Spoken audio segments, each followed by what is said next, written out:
Hello and welcome to another episode of KARE 11 On the Record. I'm political reporter Danny Spewak. For the first time since he ended his re-election campaign a few months ago, we sat down this week with Governor Tim Walz to talk about his decision not to run for a third term, his response to Operation Metro Surge, and the handling of the fraud crisis in Minnesota. Well, Governor, thank you for taking the time today. We really appreciate it. This is the first time we've gotten to talk with you one-on-one since you decided to end your re-election campaign. My question is, you've said it was a decision you made with your family. Was there anyone in the party that came to you and said, we don't believe you can win, you need to step aside? Well, no, not directly. I'm sure they might have thought it. In fact, it was kind of just the opposite of a lot of allies, and there was a lot of polling. But just to be candid, I think going back to summer, especially after Melissa and Mark's murder, I just didn't know how much my heart was in it. I think the Annunciation shooting motivated me because I want to do something around gun violence. But I just think that these things play out of time. My family and I were talking. We decided right around Thanksgiving that that's probably what we were going to do, and then that gives enough time a year for someone else to run. But no one came specifically, but they might have been thinking about it. And I said, look, I take accountability for things, both good and bad, if you're going to. We're very proud of what we've done. I think legacy issues in improving Minnesota's quality of life, but also saying, look, I'm be responsible, and before I leave, I'll clean this thing up, and we'll have the strongest programs in the country. When you had those initial conversations with Senator Klobuchar, did you need to hear her say, I'll run in your place for you to step aside? Well, look, democracy's going to decide that. We don't know. Someone else might get in. I just candidly would say this. I admire Senator Klobuchar. Certainly electorally, she's the most successful candidate we've probably had, but I think it's more temperament, the ability to work across party lines, the ability to be able to try and bring folks back together. So it was really important to me. And again, I don't believe the most important thing is to hold this seat for somebody who really believes in Minnesota, not just for me to sit in it. So I won't kid you that when she said she was interested in doing it, it certainly helped. Obviously, you mentioned the attention around fraud as one of the reasons why you decided not to seek a third term. I think one of the big questions, and a lot of this has been litigated in public for years now, but when you look back and reflect on those early days of COVID when this really first began, where do you think things went wrong? Why do you think such a culture of a lack of oversight was created across agencies? Well, I think it's, as we've said, the deep dive that's been done. This is not unique to Minnesota, and it's been happening for decades. I think the amount of money that was being moved during COVID certainly made it enticing to people, and there were just a lot of structures. We needed statute change. We needed more authority to be able to be done. And I say this just about, like yourself. So someone breaks in and steals something from your house, maybe you should have had a better security system. Maybe you should have had more locks on the door. But the point being is, it's still the criminals doing it, and they still want to do it. So I think it was a bit of outdated computer systems, a bit of complacency, if you will, that the system was meant to get the money out, but you also, if you're going to get the money out, you got to protect the program. So I think it's just these things that over time, they just get layered up. The thing that I think needs to be made very clear is there's a distinct difference between corruption and fraud, meaning no one in state government's part of this. The folks there are trying to do what they can do. But I understand on the accountability, and I think it's really important now is that I will be able to say when I leave office that Minnesota's programs are more secure than any other state, and that's important to me because these programs have done what they're supposed to do in many cases. They've lifted children out of poverty, they put people into housing, they've lowered our deaths by opioids to some of the lowest they've ever been, but you have to be responsible for the dollars too. When you talk about the systems and it comes to fraud, it's obviously there were system failures with the fraud, but the people, the commissioners running these agencies, why didn't you have more firings, more terminations in those early days? Look, these are folks trying to do the work and trying to get a vision into this. Some of it is really, really difficult to see because of the complexity of how they carried out these frauds. There have been changes in focus of people who came into these jobs who are more focused on this, but you've seen too, one of the concerns is that if you focus just on stopping the payments on this, you're really impacting people's lives negatively who need these services. And I think what you saw is people who go into this line of work really want to help people. They really want to put them out. And I think when you do it in retrospect, it's always easy to say, well, we should have seen this. Not so easy in the midst of it. Certainly not so easy in the midst of COVID. But again, not an excuse for it. It's happened. I think the thing you're going to find out, and the thing that's most frustrating to me is this is happening all across the country. And I think it's probably, in many cases, you're seeing much more prevalent. But the focus of the federal government of just talking about it, and look, I would hope here that legislators, instead of just talking about it or trying to place blame, you can blame me, that's fine, but help me fix it. I need more authority. Last year I asked for some work around AI to be able to do this, and I wasn't given that authority. This year I think we'll get it. Has your administration directly fired or terminated anybody because of lack of oversight with fraud? Well, there's certainly been positions changed at these, and I respect people who go into public service. There was no maliciousness on things, but there was certainly a skill sets that were needed, so new people came in who had those skill sets focused. And to be quite honest, we didn't have these things in place, and as you saw, whether it's the OLA or whether it's Tim O'Malley's work, Tim O'Malley's work says this thing went back to the 1970s, and we've seen it. So the one thing is, when you're seeing fraud in the news, it's because we're uncovering it. I think when you're not hearing about it, and business community tell you this too, they try and do it to them too. Do you have specifics, though, in terms of which people were replaced, where the changes were? Because we've got new commissioners at the Department of Education. We've got new commissioners at DHS. We have added an inspector general, both in the Department of Education and at DHS. Put Tim O'Malley in his program Integrity, but there's new folks there. But look, they're doing the work, and the commissioner at DHS delivers a lot of services. I think, you heard people say that they should have focused more on putting some of these initiatives in. I would say this too, is the legislature could do that too. The legislature never held a single hearing on this until after we brought it forward, we turned it over, which I'm grateful they did that, but it's a bit disingenuous of folks who are in the legislature who crafted these programs, who were following them, because quite honestly, there weren't enough safeguards in some of these programs. They were meant to move the money out, which I appreciate, but they needed to have more safeguards. We need to be able to say no more.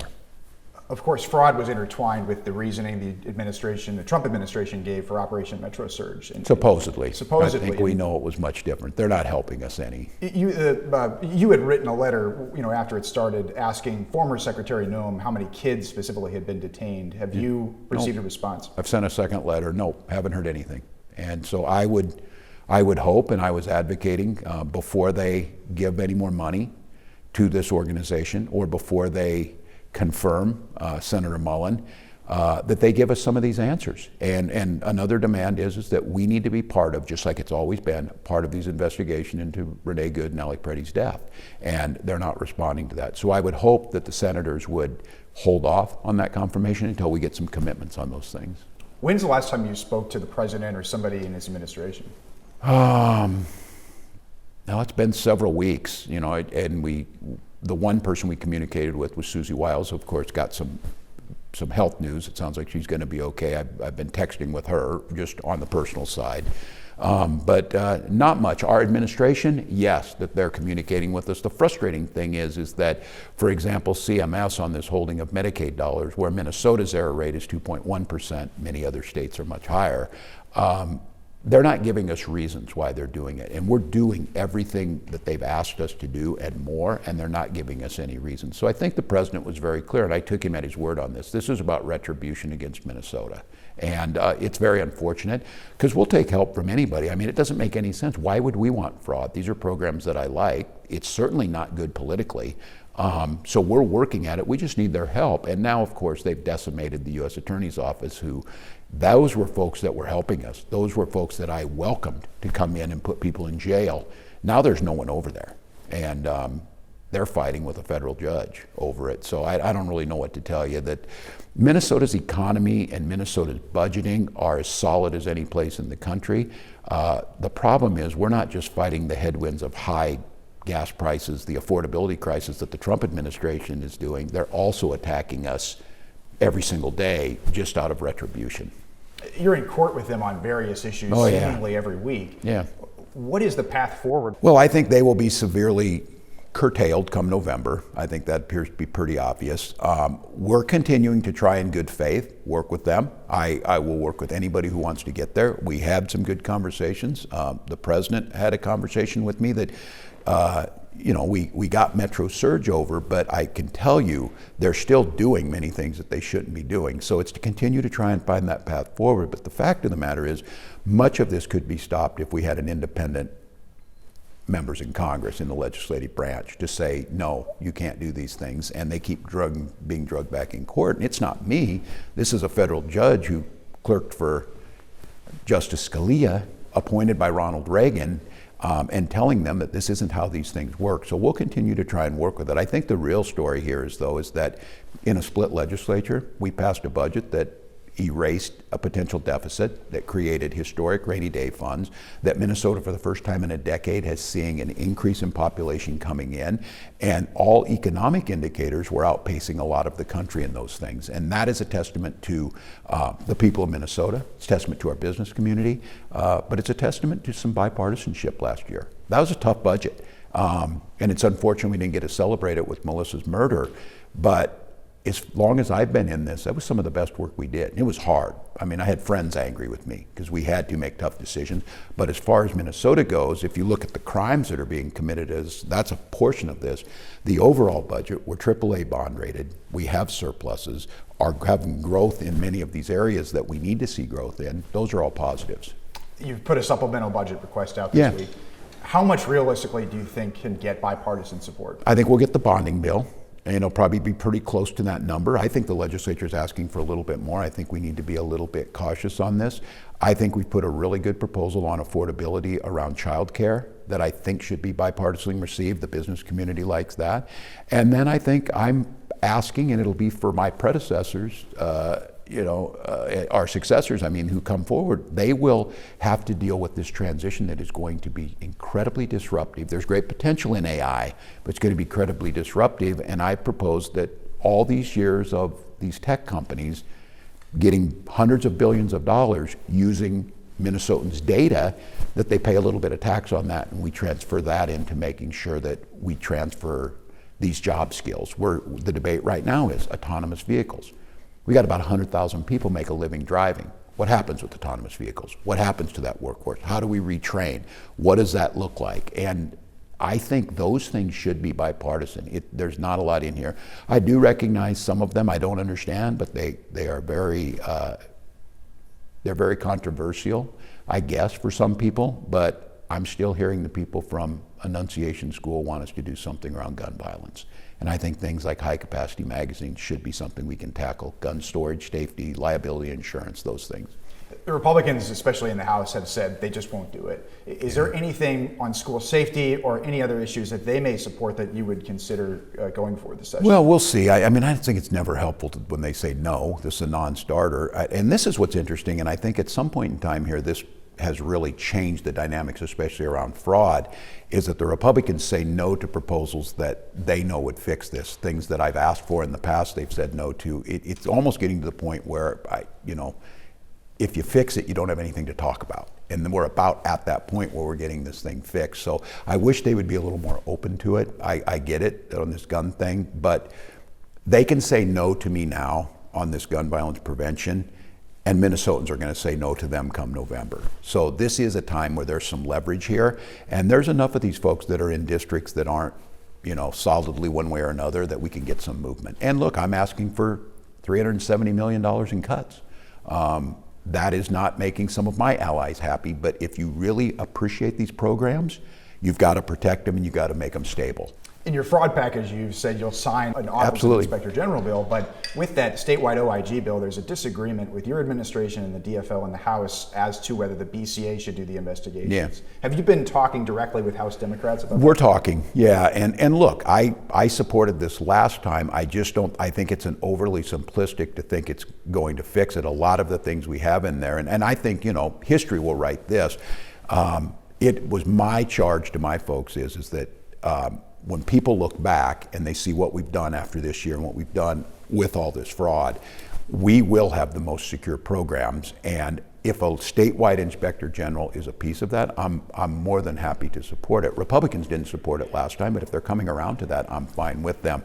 I think the details of it are things that people get stuck on. I'm just wanting solutions on it. Whatever it takes to, again, stop it from happening in the first place. If it does happen, stop it as quickly as possible and prosecute those people. And we're getting to that point. You've had Shreen Gandhi now become your permanent DHS commissioner, at least for the rest of your term here, the next 9 months or so. Yeah.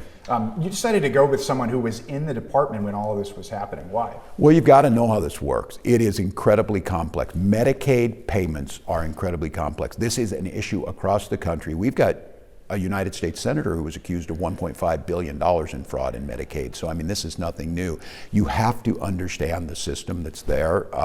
Commissioner Gandhi knows that. She has been more willing to accept responsibility. I very much appreciate her. I say every time I talk to her, I feel more confident. And those are my responsibilities to put people in. I'm grateful she did it. She could have retired. She chose not to. I think she feels the same way I do.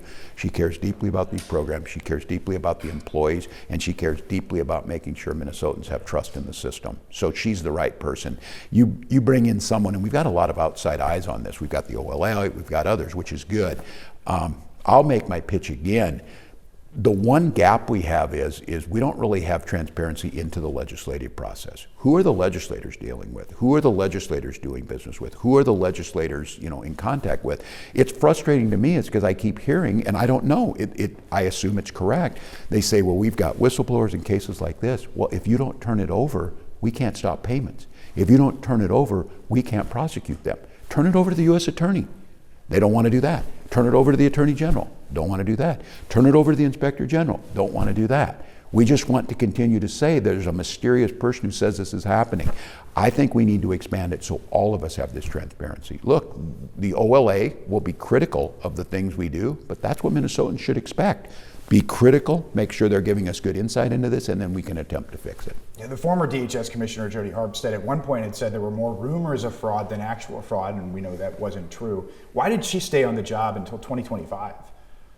Well, I think, delivering the services that she needed to deliver, that us trying to understand exactly how deep this went. These cases sometimes last 2 years. We find them, we turn them over to the Attorney General, to the U.S. Attorney's Office. They do prosecutions. Look, the rumors of fraud versus that, fraud is everywhere. It's not going to go away. We have to put more things in place. And I think former Commissioner Harpstead acknowledged that. She at one point said, I'm focused on getting, the programs out to people. She should take credit for us reducing our childhood poverty rates, us increasing our health outcomes, some of the things that she's in there for. But again, it can't be one or the other. You've said you won't run for political office ever No. again. What are you going to do after you leave office? I said this morning I was speaking to someone and I put a resume together. I want to still contribute. I've got some knowledge into these issues. I'd like to teach, I think, again. Which is a very gratifying thing, just ways to try and help. But I think 12 years in Congress, I said I had an entire career before I came into this. I was 40 years old. This kind of final act is to work on what we've learned, to continue to make Minnesota such a great place to live. And I think the relationships that I built up, and I'm very proud that certainly I have labor relations, I have relations with progressive groups, but I've built relationships with the business community that I've become grateful for of what they do here, learned their issues, and we don't agree all the time, but I think that's one thing that I still believe the capacity to be able to bring us together around common interests is still there. All right, Governor, thank you for your time. We really appreciate it. Good to see you. Thank you. You too.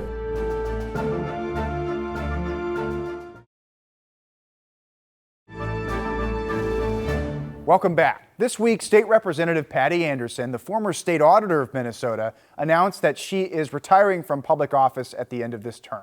In our conversation at the Capitol this week, we talked about that decision as well as her hopes for the rest of the legislative session this spring. Well, Representative, thank you for taking a few minutes here at the Capitol. We appreciate it. So you've decided, you've been mayor, you've been state auditor, served in the House now, but you've decided to retire. Tell us about that decision. Yeah, I think it's time. I've had kind of a long career in and out of politics. I also have a business career, and it's time to do that. I came back and ran for the legislature, a couple terms ago because I wanted to really do good things for the state as I was getting ready to retire eventually. And, I feel like I've, done what I can, and, it's time for me to move on. How much has state government changed since you were auditor in a statewide position to now serving in the legislature, a couple decades later? Yeah, it's a big change, and not just the things like social media, which obviously has changed everything, right? So things are immediately out there. It's one-on-one. What you're, you can put your own media out there, not through the media. But I think the rhetoric has changed, and frankly, a lot of the moderates are gone. And you used to have people that would try to put together good government things, and that's not really here. It's frustrating because it's a battle between two very different ideologies, and they're not really listening to each other. You've served in a historic situation in a tied house, the first time in a very long time it's been a tied House of Representatives. How have you navigated that with all the partisan politics? Yeah, it's in a way it's okay, that we have a tied house, because nothing actually gets on the floor unless it's already agreed to, or at least the votes are there. So it's bipartisan in some fashion. And if you didn't have that, you'd have the House passing bills that were Republican, maybe the Senate Democrat, and then you'd have this big negotiation in the end, and we'd be voting on these giant omnibus bills that nobody even knows what's inside, right, that our leadership has negotiated. So having a tie has had benefits in that sense, that we have to actually work together, and we're seeing things on the floor that at least more than half of us can live with. Yeah, speaking of the tie, the Office of Inspector General proposal has been one of the main fraud proposals, and you've been front and center on that the last couple of sessions. Why has that been unable to advance so far this session? Well, as you know, it passed in the Senate overwhelmingly, bipartisan, 60-7. We actually did this sort of interestingly. We actually kind of conferenced the bill with the Senate before, as it was going through the process last year. So, because we started with House File 1, Republicans in the House. Senator Gustafson had her bill in the Senate, and we sort of tried to merge them together because there were some good ideas in both. And there were things that it came down to, the things that we had to have, things that they had to have, and we negotiated this bill. Ultimately, that bill passed the Senate overwhelmingly and bipartisan. Here, it got stuck in State Gov. And as I say, State Gov is a committee where things seem to go to die, fraud things seem to go to die.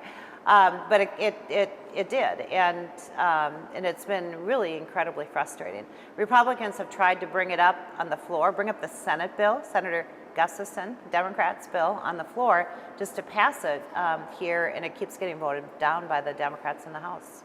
The governor, a lot of times when he talks about fraud, he'll often say he believes Republicans are using it as a political issue, that you're not serious about fighting it. Is it a potent political issue for you, or is it something you really want to fix?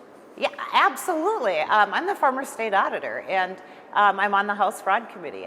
All we do is deal with trying to figure out. I'm also on the Audit Commission. So my goal is to clean up the state and to get rid of the fraud. We had good government in Minnesota, and we always thought of ourselves as a clean state, good government state, great state employees. That's not the case anymore. We are not a good government state anymore, unfortunately. And when you go around to other places around the country and you tell them you're from Minnesota, they're like, oh my gosh, and they talk about the fraud, and that's what we are known for, and that's horrible, because Minnesota used to be a fantastic place. On the OIG bill, your House counterparts on the DFL, they want to have the BCA basically do the investigation. It's been frustrating because my House counterpart, Democrat, Norris, was actually in all these meetings all last year and helped negotiate the bill that we thought we had all agreed on and that came out of the Senate. When it came to the end, they didn't like the piece that had really the teeth of the bill, which is that there's a law enforcement entity so they can actually deal with the fraud, They didn't like that part. And I don't know if it was them or the governor's office. We think it was both. And that's why they essentially killed the bill last year. They're still trying to argue that now. But the rest of us, the other three bodies, three parts, the Democrats in the Senate, the Republicans in the Senate, Republicans in the House, we are not going to gut the OIG bill because then it does nothing. And Minnesotans want us to fix this. They don't want us to just paper it over. Looking at your career and having served as the auditor, you're the last Republican to be the state auditor. I am. And of course, a Republican hasn't won another statewide race in 20 years. Yeah. Why do you think that is? Why has the party been unable to have electoral victories at the state level? Well, we've come very close. We've come within 1% regularly. In fact, the auditors, 4 years ago, Ryan Wilson was the auditor candidate, and he came within 1%. Same with the Attorney General. So we're very, very, very close. I think things had changed here in Minnesota. We've seen a lot of population shifts. We've seen some folks leaving, going to Florida, we've seen other people come into the state that are, new, from other states or international immigrants. And so it's been just a change, in Minnesota. But I think it's still very, very close. And I think we can win. Your final session, there's been a supplemental budget request from the governor. Looking at that, is there anywhere that you can find common ground on what the governor's proposing? I think there are some things. So he did, the number one thing that I think we need to do is update the IT systems in the state, which also then affects the county. And I think there's absolutely bipartisan agreement on that. It's like really bad. So I think there'll be complete agreement on that. How it's done, leave that for the techies, the people that are working on those bills. There are other things within his fraud package, he calls it, that I think are good, like to stop doing directly named grants. That's just wrong. Okay, this is like, you asked how it was 20 years ago. That didn't exist, and that would be like corruption. You don't send money to your friends. You just don't do that. And so I think that part of it, is very doable. I think there are some things about the family tax credit that are doable. So I think there's parts of that. There's also some parts that Republicans have, talked about that we want to get done. My last question for you, I thought it was interesting when you mentioned that moderates have kind of drifted apart. Yeah. And I heard that actually Senator Pappas told me that on the Democratic side, that compared to when she started, there are fewer moderates. Yeah. What have you seen in the Republican Party? Do you think that's been a detriment to your own party? I think, I think I've seen it more on the Democrat side, I'll be honest. I've been surprised. I think we have more moderate Republicans than we did even 6-7 years ago, because I see Republicans, some talking about housing proposals, things that I don't support actually, but doing that sort of thing. I think that the biggest change has been on the Democrat side, and you saw several of them leaving. They left last term, the last remaining, sort of moderate Democrats. And I think a lot of that is because Democrats tend to come from the core cities now, and the core cities have changed here in the state. And they've become very, almost, they say they're socialists, and they are. And they're open and happy about it, and they talk about that. And that's a big, big change, I think, from what we saw in the past. There's very distinct, philosophical sides, and but we have to create policy, right, for the good of the state of Minnesota. So we have to somehow find a way that we can agree on things. Representative, thank you. Thanks. Appreciate it. Yeah. Thanks for joining us on KARE 11 On the Record. Remember, you can stream us every Sunday at 8 a.m. on KARE 11 Plus, and we're available on YouTube and on demand.